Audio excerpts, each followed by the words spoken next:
Thank you for the wonderful gift of salvation which you give us freely in Jesus. And this morning, we just by faith reach out to you. We receive that gift anew. And we pray, Lord, that you would bless and lead and guide us as we consider what it means to be a good witness.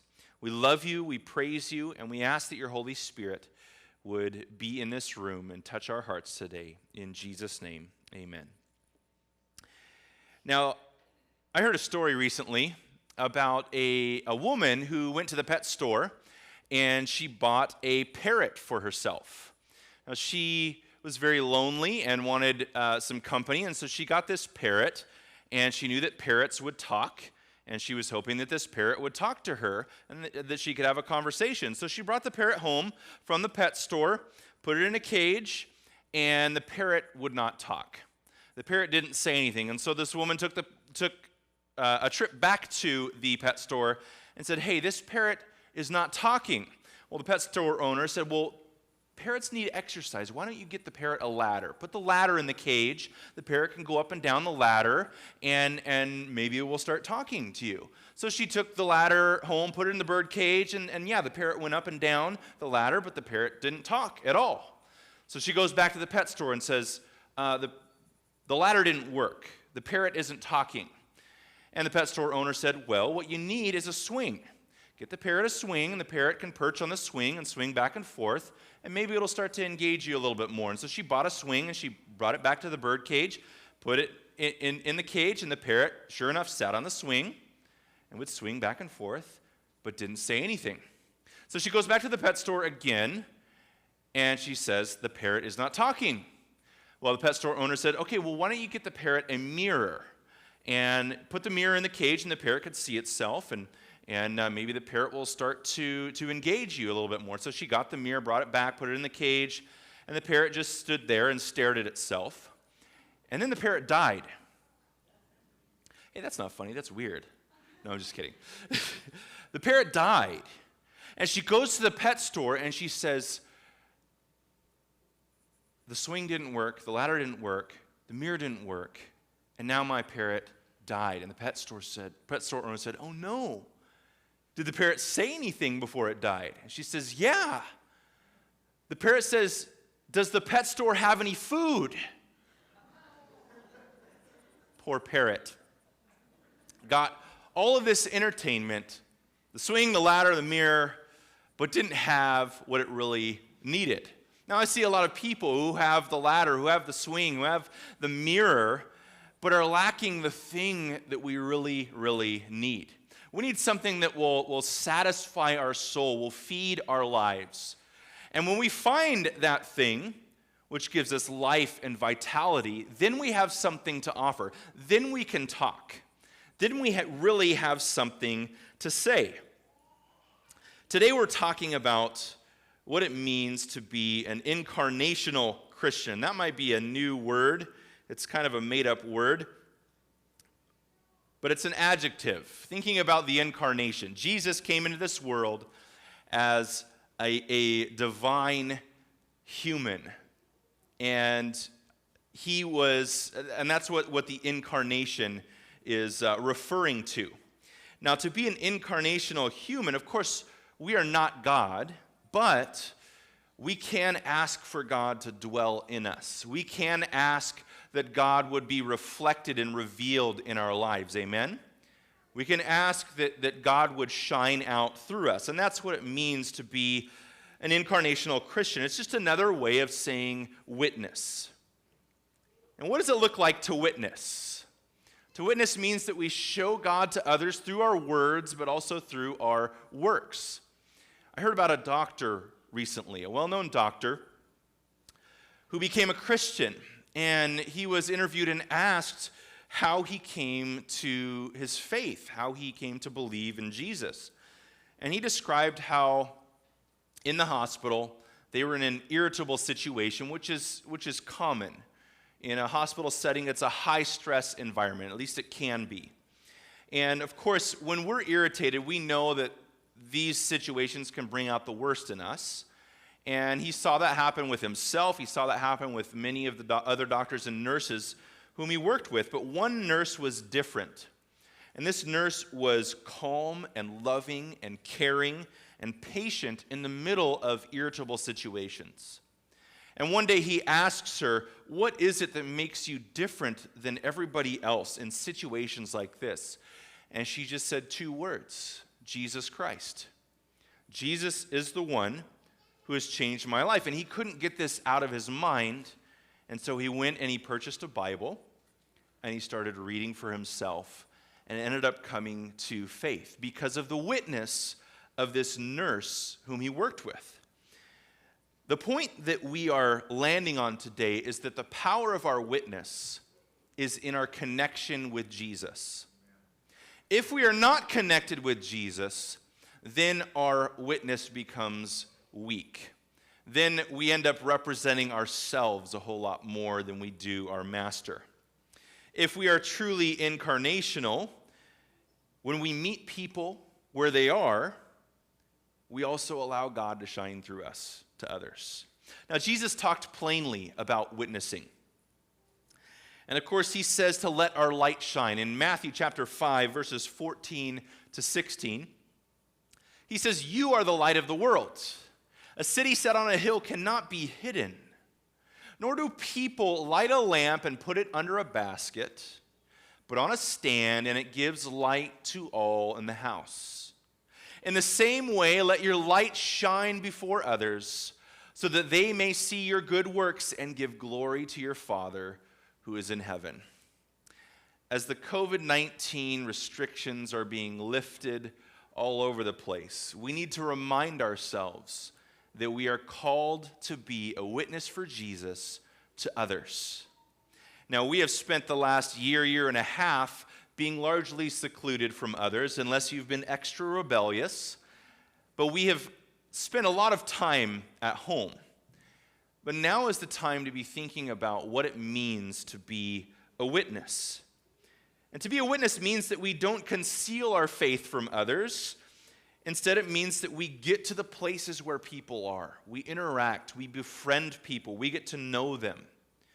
And in the state of the world today, there seems to be a great draw already to flee to secluded areas, to move away, to move out of the city. I know that many Adventists have read and heard about that.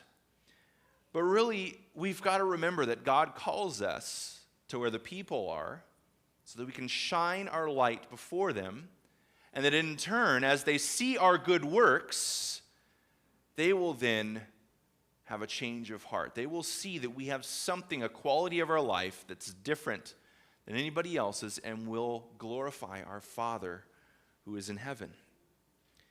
To be a witness means that our faith is visible, and this happens when a doctor sees a nurse who is patient with the patients.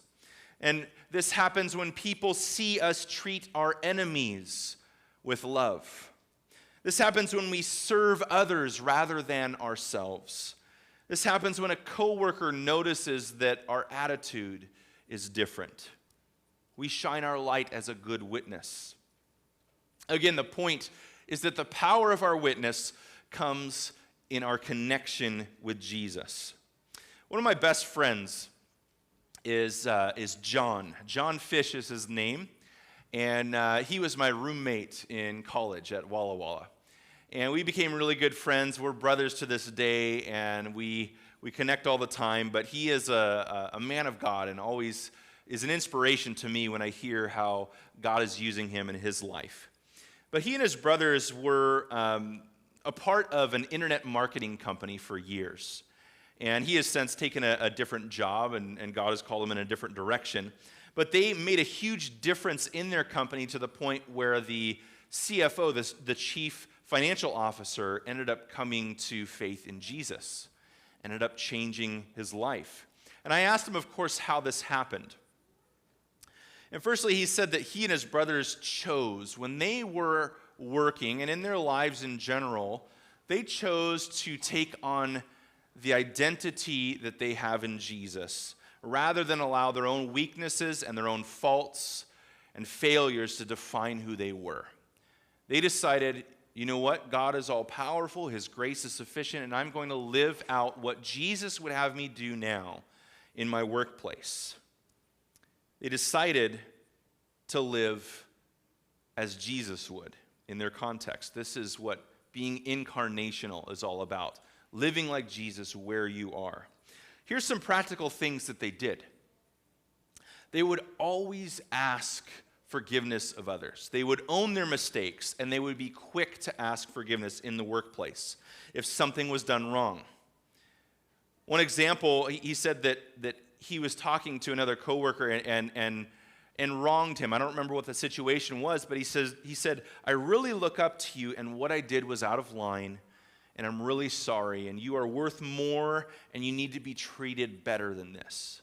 And these types of situations would happen all the time. They would own their mistakes. They would humble themselves as they talked with their coworkers. Now, this, of course, is uncharacteristic for the common person, to admit your mistakes, to admit your faults, to own and take responsibility for these things. Sometimes they would say something they regretted, and they would feel the Holy Spirit tugging at their hearts, that God was grieved by some sort of action, and they took the person aside and they apologized. One time, John took a coworker aside and apologized, and he says, and the man said, no worries. No, we were just joking around. It's okay. And he says, it's actually not okay because it goes against what I believe. I believe that Jesus has called me as a person not to tear others down, and that's what I did. And so they ended up having this time of connection, and by the end of it, he says, if you need anything, honestly, just call me. And so connections were made in the workplace. People were drawn to John and his brothers, and this is because they were treating people well. They were loving people as Jesus would, not as a means to an end. They weren't treating people as a means to an end, but as an end in themselves. One person said, I had no idea what a Christian was really like. I thought that Christians were bigots and people that didn't want to give rights to others. But John and his brothers showed them the love of Jesus. The CFO saw all of this happening regularly, their love, their genuineness, and then he asked for them to tell him about Jesus. The door was opened. And they talked to him about Jesus, and the CFO's life was changed. How did this come to be? And I asked John what he did to make this happen, and he says one thing that they did is they made a point to not be confrontational. They were non-confrontational. And often when we have the truth, we know the truth, we want to kind of blast it out there. But they made a point to be non-confrontational. And I thought this was strange, but he said this. He says, Nate, God draws people to him. The Bible says that God is in the business of drawing people to him. And he says, our job is to just testify of God's goodness, to represent him, to tell people about what he's done in our lives, and God takes care of the rest. And people can, of course, reject that witness or reject that testimony, but we validate the testimony by how we live. And if we want people to respect us, we respect them.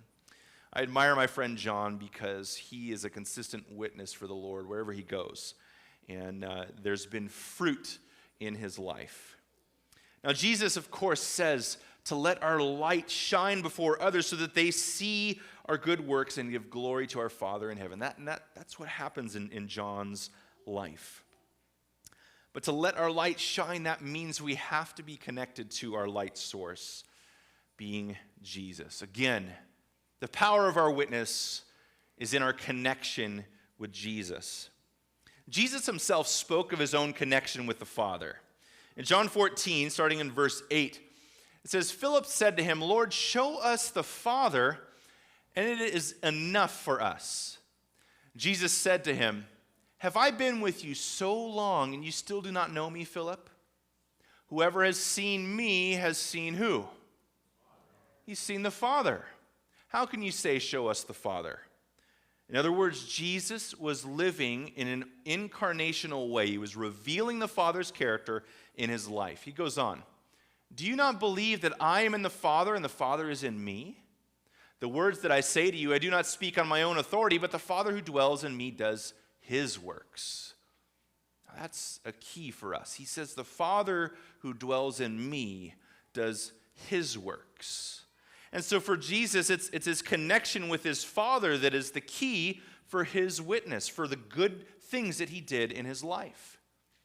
Believe me that I am in the Father, and the Father is in me, or else believe on account of the works themselves. Did Jesus do good works? Maybe that's like an understatement of a question, right? Did Jesus do good works? Of course he did. He met humanity where we are, and he loved and served even to the point of death on a cross. He represented the kingdom of his Father wherever he went, healing and teaching and loving and providing, touching lives. And as I read the scriptures, as I read the Gospels, I glorify God. I thank God for what Jesus has done. When I read about Jesus and what he had done for the first time, that's what really changed my heart and helped me understand, yeah, God is a God of love, and I see that in the life of his Son. So we look at his life, and we call his life and his works good. And we, of course, can do this by reading the scriptures. But there are people in our lives who don't have access to the Bible, who maybe aren't motivated to read the Bible, and so the only scriptures, the only witness that they have in their life is you. The only Bible, the only scriptures that they're going to read is your life as you live it. And if you don't think people are watching, people are. They're wanting to see how our lives are different. You may be the only Bible that people have. You may be the only Christian in their life. And so your witness is the only thing that will reveal God in their lives. Now, that is a sobering thought. And that reveals to us our responsibility as we interact with people in our lives. Now, we may recognize that we have a problem at this point. We may feel very insufficient, very weak, unable to witness to the point where lives are changed. And if we feel that way, it is accurate. Because in our own strength, in our own flesh, we don't have the ability to do godly things, to work miracles in the lives of others. When we have such a great responsibility, we see our need. But our point today is that the power of our witness is not in ourselves, it is in our connection with Jesus. We need to concern ourselves not only with what we are talking about when it comes to what we believe, but we need to concern ourselves also in showing what we believe. And Adventists, we know what we believe, and we talk about what we believe. We need to put our beliefs into action. Peter brought these two things together, the speaking and the living. He brought them together in a passage in 1 Peter 3:15. He says, "In your hearts, honor Christ the Lord as holy, always being" what? Always being prepared to make a defense to anyone who asks you for a reason for the hope that is in you. Yet do it with what? Gentleness and respect. Peter is saying, be prepared if somebody asks you why you have a hope in your life, when you go through a loss, when you face a challenge, why are you different? Be prepared. Be prepared to say that it's because of my connection with Jesus. Be prepared to make a defense to anyone who asks you for a reason for the hope that is in you, yet do it with gentleness and respect. What Peter is saying here is that our witness is not just about winning arguments, but it's about winning over people. Does that make sense? It's not just about winning arguments, and sometimes people are wanting that. They're wanting to hear the good argument for our faith. But we need to consider what it means to be a winning witness. And we don't have to go for the jugular in debates and shame others or get into fights or patronize or condescend people who don't believe like we do. Did you know that we're not going to change the heart of someone else by being abrasive or antagonistic? There was a time in my life where I thought maybe that tactic might work, and I I failed miserably. We're not going to change the minds of people by treating them with disrespect, by calling them names on social media because they're different, by calling names to their faces or to their backs. We're not going to change the hearts and lives of others or play a part in that if we're treating others with disrespect. We need the winning witness of a changed heart. Peter's saying, always be ready. Again, the power of our witness lies in our connection with Jesus. He says to be ready to give a defense, but with gentleness and respect, not by condescending others. And besides, remember, if you throw dirt at other people, you lose ground. Did you know that? If you throw dirt at other people, you lose ground. Remember that. We need to be a visible witness. We need to make our defense through a life lived, not just in a text that we can cite. Both are good, but people are looking. People are looking for Christianity being lived out. Looking at what Jesus has done moves us. It does something to the heart, and people want to see that in us. We were looking at a passage in John just a moment ago, but the verse just after that, Jesus says this. He says, "Truly, truly, I say to you, whoever believes in me will" what? "He will also do the works that I do. And greater works than these will he do, because I am going to the Father." When Jesus went to the Father, he sent the Holy Spirit into our lives and into our hearts. And Jesus is saying that when you look and you see in my life the works that I do, you are going to be doing that too. Our lives, our character, our actions, our good works are going to be shining out, and it's going to have a drawing effect on people. In order to do the works of Jesus, we have to be connected to him. And nobody wants a brain surgeon who is merely a believer or is committed to good medicine, right? If we were going to have brain surgery, we wouldn't want somebody who's just a believer in medicine. We would want a surgeon who had a living experience in doing surgery. And likewise, we've got to connect our commitment to God with a living experience and knowledge of him. Not just facts that we have about God, but an experience that we live with him. And the best way that we can start to have an experience with him is just jump in and start serving others. If you're feeling like God is distant, serve someone. And see how God can use you and shine through you, and see Jesus in those moments.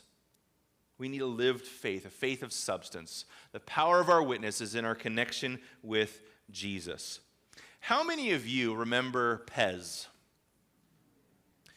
Yeah, I've got some Pez right here. And I remember this as a kid. How many of you had Pez when you were a kid? How many of you had Pez when you were an adult?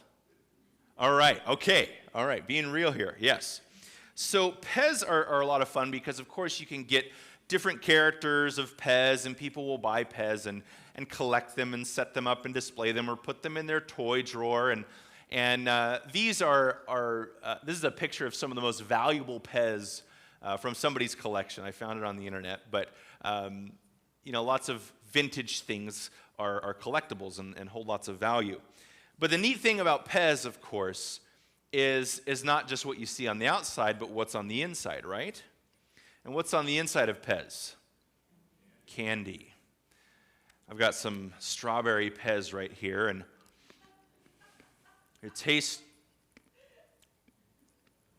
all right. But the reason people get Pez is not just because of the character that you have. It's because of what's on the inside, the candy. If you lift up a Pez head, of course, what happens when you lift up the head? Candy pops out, right? Candy comes sliding out, and that's, of course, if it's full of candy. If it's not full of candy, if you've eaten all the candy, you lift up the head, and then you've got that feeling of disappointment, as it's much easier to lift up the head and nothing is there. You don't have any candy. Now, we really enjoy Pez when it's filled up with candy, right? when it's got inside what it was made for. And the same goes for you and me. We can look good on the outside. We can be a shiny character. But what matters is what is within us, what we have inside. Again, the point that we're landing on is that our connection with Jesus is what makes us a good witness. If we don't have anything inside, if we don't have Christ in us, we don't really have anything to share. We don't really have anything to talk about. And we need that connection. We need that living experience with Jesus. We need to go to him in prayer. We need to be transformed by his word. And if we're not, if we neglect those basics of our faith, then people are going to look inside and see that we don't have anything to offer. So next time you see some Pez, think about that. Think about Christ in you. The point again is that the power of our witness is in our connection with Jesus. To all the boys and girls who are here, who are minors, let's put it that way, I have a Pez for you after the service. You're going to meet Judah and Mariah out in the foyer. Mariah's going to have all the Pez for the girls. Judah's going to have all the Pez for the boys. You're going to find them out there. They'll have a basket of Pez for you. But we always want to be ready for those who ask. Now, when is the last time someone asked you about why you're different? You don't have to answer that. But it makes us think. When we engage with others, we're not always getting those types of questions. And so maybe we need to start with the questions. Questions not like, what do you believe? And, why aren't you keeping the Sabbath and stuff like that? But what are you excited about in life? What do you do? What have you done? What did you do before you retired?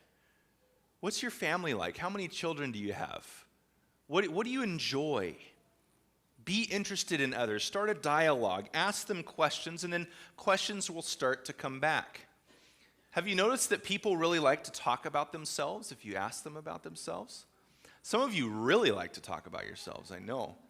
But if you start to have a conversation and ask questions of other people, it gets the dialogue going, and you can land on some meaningful conversation. But the best part, going back to Pez, the best part of Pez is not only what is on the inside of Pez, but the fact that you can share it with others.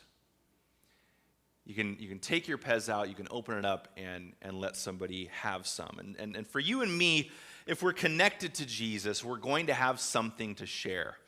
Noah is ready for his Pez. I see him creeping up here. Here, Noah, you want your Paw Patrol Pez? I told him about this morning before we left. There you go. Go sit down. It's all about sharing. But he was eyeing me. But the best part is that we have something to share. And the best part of our faith is that we get to share our life of meaning with others. But remember to do it, as Peter says, with gentleness and with respect. And in doing so, we will be incarnational Christians. We will be a good witness. So this week, I want you to think about Pez, think about what you have on the inside, and think about sharing that with others. Let's pray together. Our Father in heaven, we thank you and we give you glory as we look to the good works of your Son and see your beautiful character shining out in what he said and what he did, how he lived and how he died for each one of us. Lord, I know that we live our lives in this world and it can be overwhelming, it can be frustrating, it can be grieving. Lord, some of us may feel very, very distant from you today.